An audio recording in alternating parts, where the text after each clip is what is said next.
Well, here in Helena, the Montana Wool Growers Association, the Montana Wild Sheep Foundation, and Montana Fish, Wildlife and Parks are hosting a collaborative symposium titled Sheep in Montana, Domestic and Wild. Now, the focus of this event is to discuss the state of domestic and wild sheep research here in Montana, across the West and North America, with the end goal of working together as ranchers, conservationists, outdoorsmen, and Montanans to have a sustainable future for both domestic and wild sheep. This effort started last March when the wild sheep interests and the wool growers got together in a meeting in Choteau, Montana, and we decided, for the last 40-50 years, we haven't been working together. We've been pointing fingers at each other in terms of accusing each other of being the problems on wild sheep, domestic sheep issues, and bring people up to speed as to why is it so complex? What are the issues?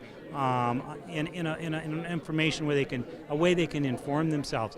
So then when we go to the next phase, which is hopefully establishing a statewide working group to actually start formulating solutions to the problems.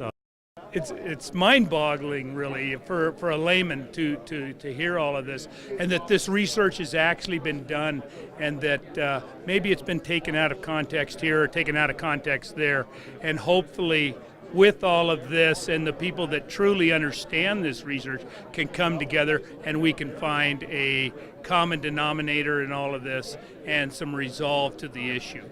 The only way to move forward and truly understand the problem, the interface issues that we have between bighorn sheep and domestic sheep is to do honest, unbiased, full truth type of research that looks not only at the pathogen, which is currently considered to be Mycoplasma pneumoniae, but we also focus on the host and what might be compromising a host to be susceptible to pneumonia. We know that infection in bighorn sheep and in domestic sheep does not always equate to disease. I mean, that's been reported over and over. There are populations that have good lamb recruitment in domestic and bighorn sheep, both, even though the presence of the currently believed pathogen, Mycoplasma pneumoniae, even though that is present.